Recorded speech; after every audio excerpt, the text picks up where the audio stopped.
สวัสดีจ้าโยนัสคุณเด็กจ้าฮัลโหลซิมื้อนี้จ้าตำซั่วข้าวปุ้นกุ้งอันกับปลาหมึกเนาะจ้า Today I got rice spicy rice noodle and spicy rice noodle and sorry spicy rice noodle and seafood. So I mix together. It's like seafood salad like noodles. So about this, I have shrimp and squid กุ้งกับปลาหมึกนะจ๊ะ But today I make very spicy because I feel I need it for get more power to working with my family. And Jonas, he got run already. He get some noodle. He got some noodle. Sorry. คุณกินตำบักหุ่งเหรอเนาะจ๊ะเอ้ยคุณวันนี้แม่คุณเดชเป็นบ่ายยังวะคุณกินข้าวละจ้ะผู้ใดกินตำบักหุ่งเลยเอาบักม่วง He eat mango. He's enjoy to eat like that. So come on มาเด้อจ้าบัดนี้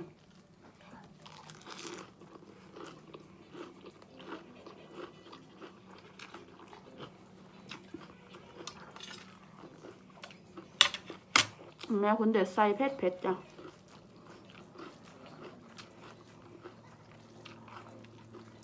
เผ็ดอยากกินเผ็ด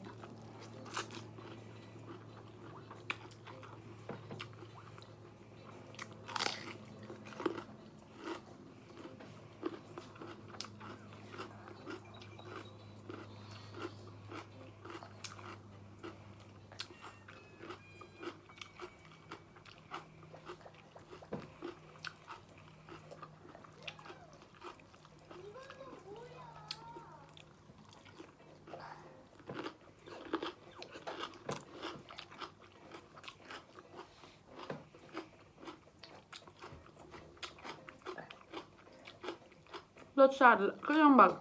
หัวใช้เท่านี่แหละจ้ะ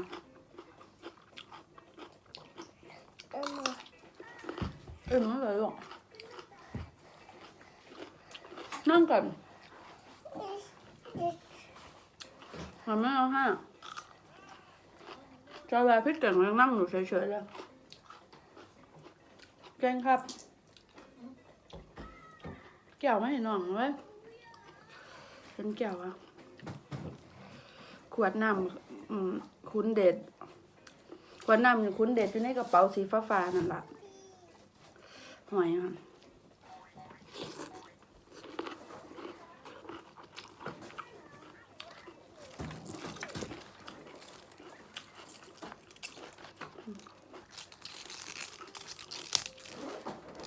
เห็นปะ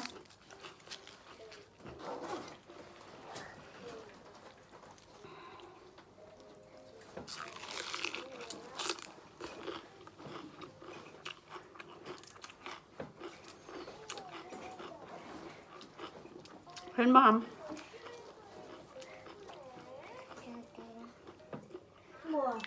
อ๋อลืมยุงเรื่อง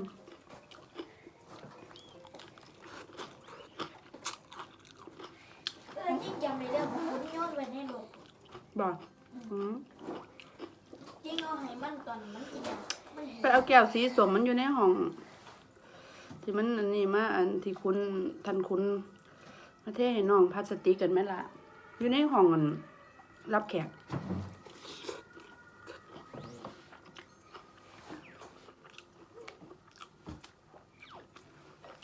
รสชาติคือเฮ็ดเพาะสดนี่แหละจ้ะ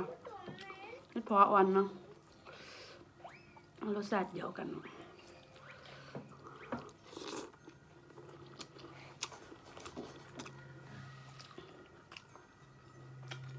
แล้วพี่เก่งมา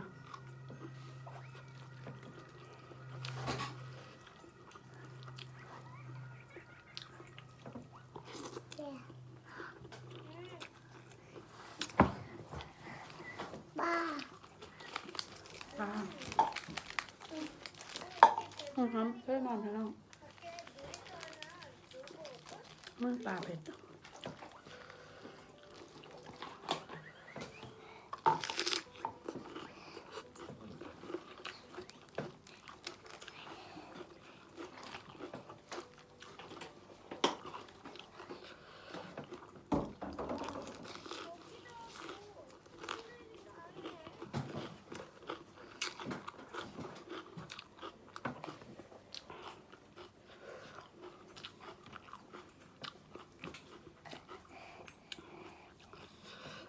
I eat a little bit fast. I know that. You know, if you have baby, you don't have so much time for yourself, and so everything you must make quick, quick, quick, quick, quick.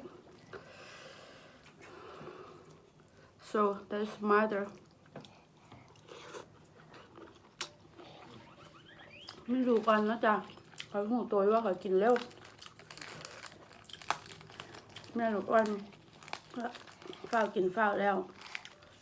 จนติดนิสัยแหละจ้ะคุณจักปีแล้วเนี่ย2 ปีกินเฮ็ดหยังกับเฮ็ดเร็วๆแน่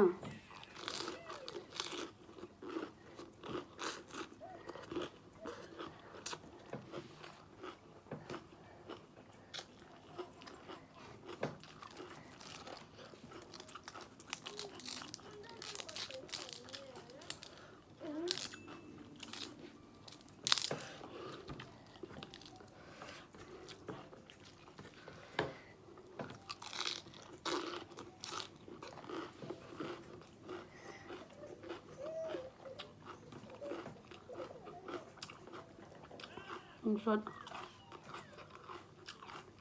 shrimp but this is I not cook that is fresh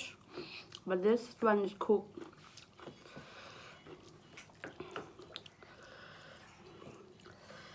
อันนึงสุกอันนึงดิบนะจ๊ะ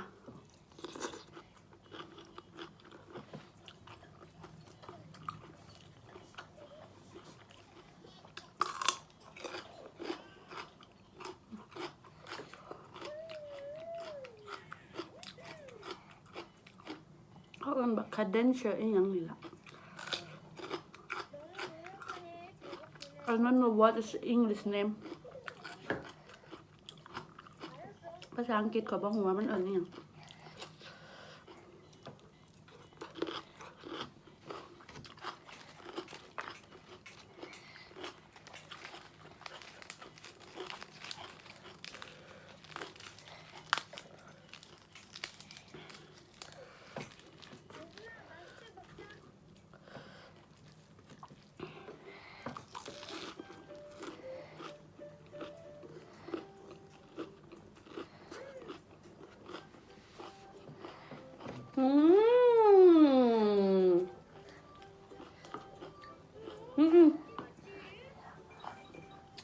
ไอ้แกง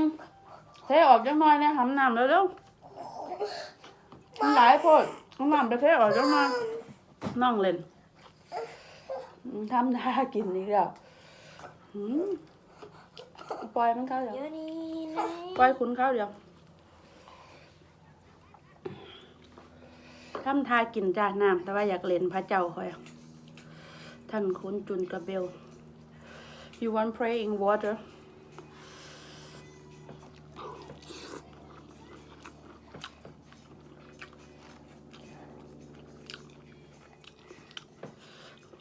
If he get some water, he almost pray like this all the time. Not drink, but pray.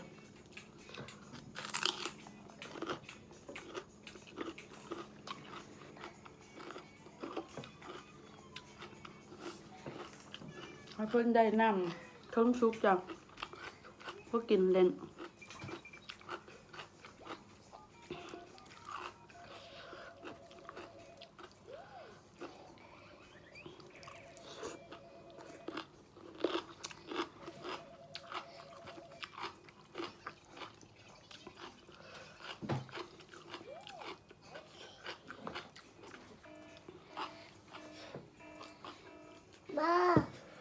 เก็บนก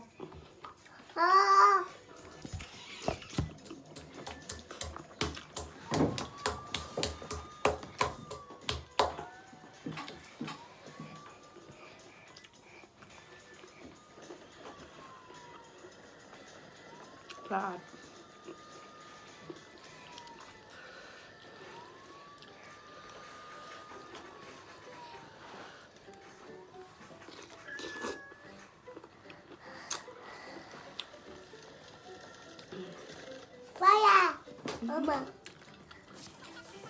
ตำข้าวปุ้น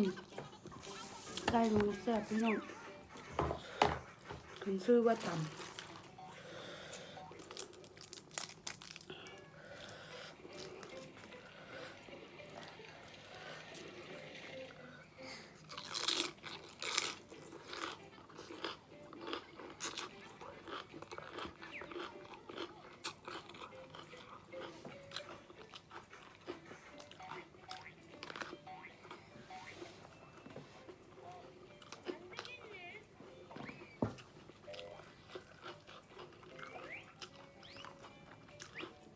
บางคนว่าเฮ็ดอันนี้มันกินได้หรอกินได้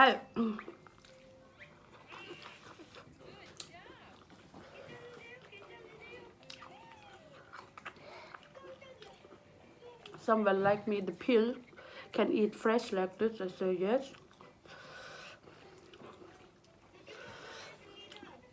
taste is good it's not die if die I died many time already บ่ตายน้องเดี๋ยวบอกบ่ตายจ้ะแต่ตายก็ตายหลายรอบแต่ลบแล้วกินผักเฮ็ดดิบเนี่ย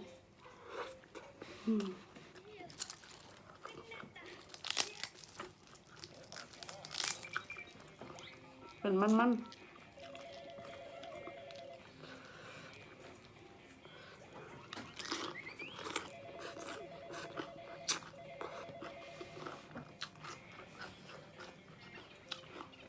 โดยเฉพาะดอกอ่อนๆจ้ะแห้งแน่นเดียวครับ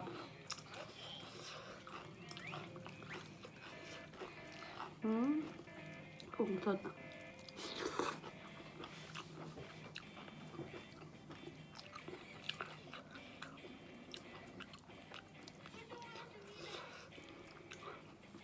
หวานด้วย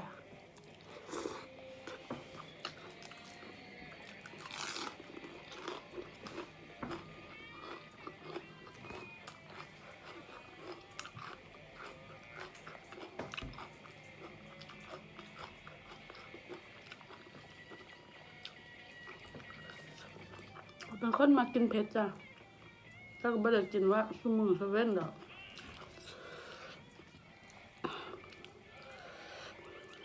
I really love spicy but not eat every day or 3 times a day or like this no only 1 time per day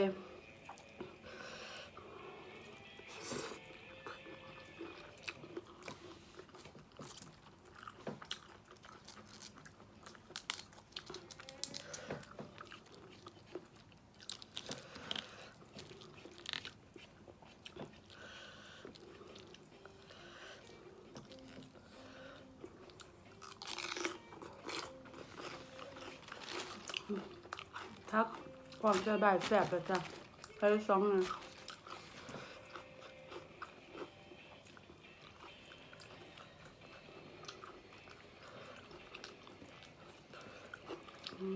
เลมอน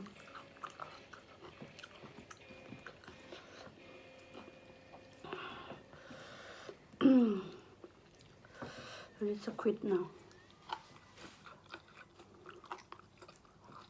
ปลาหมึกจ้ะ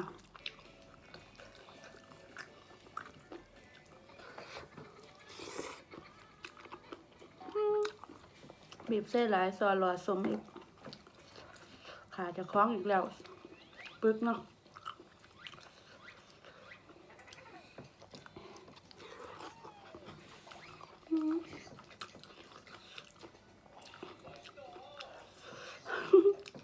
Well,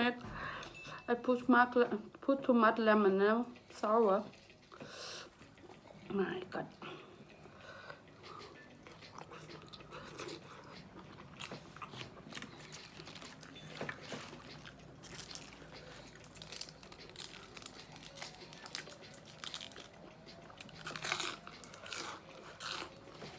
Cool. Am I? Okay.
เก่งเอาช็อกโกแลตมาปลาพ่อนเอาไว้อยู่ในถุงอาหาร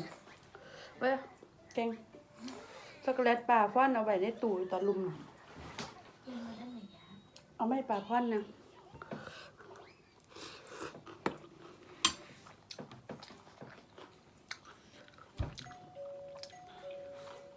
เก่งไม่ปลาพ่อนเนี่ย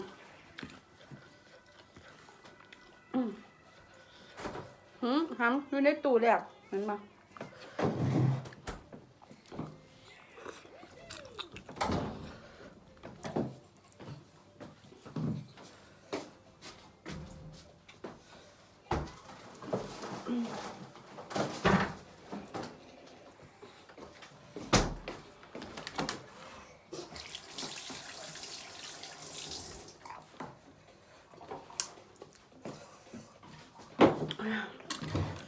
So it's finished. It's only tomato now. I like this.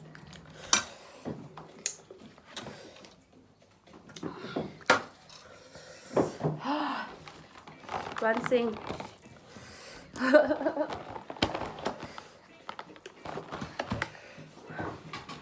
When I get so spicy. ตบมือด้วย Enjoy. I give you only one. เอาไว้ช็อกโกแลตจ้ะเขาสิออกมาเป็นเบาแลคเตสเบาหน้าเนาะเอาผู้บ่าวมากินก่อนบ่าวมากิน He tell no he don't want he don't and now ใจเย็นๆสิล่ะนี่จ้ะเป็นก่อนนะเอาพาสนามันสิเป็นก่อนแล้วนี่เขาเอิ่นอีหยังดอกภาษาเยอรมันมันเขียนอยู่กล่องมันซูเปอร์ดิกมันว่าซั่นมันสิเป็นอีหยังก็ฮะวิปครีมเนาะจ้ะเนาะเยอรมันเขาเอิ่นซ่าเนาะแล้วก็ช็อกโกแลตเป็นลักษณะอังเซแล้วก็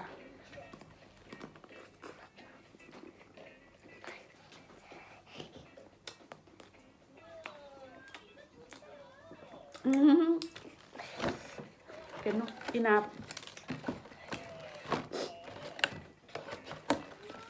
Only one enough because it's too sweet. So, have someone they tell me that please speak only one word German every clip video. So today I want to show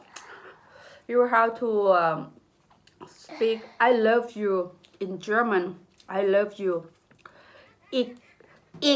liebe dich ภาษาเยอรมันเนาะจ้ะบอกว่าข่อยมักเจ้านะข่อยมักเจ้าผมฮักคุณจังซี่นะข่อยฮักเจ้าข่อยฮักเจ้า Ich liebe dich. I love you. So one word German. See you next clip video friends. Thank you so much for watching ขอบคุณหลายๆเด้อจ้าเด้อมันเล็กได้ซับภาษาอังกฤษไปแล้ว I love ซับภาษาเยอรมันเนาะจ้า I love you Ich liebe dich จบจ้า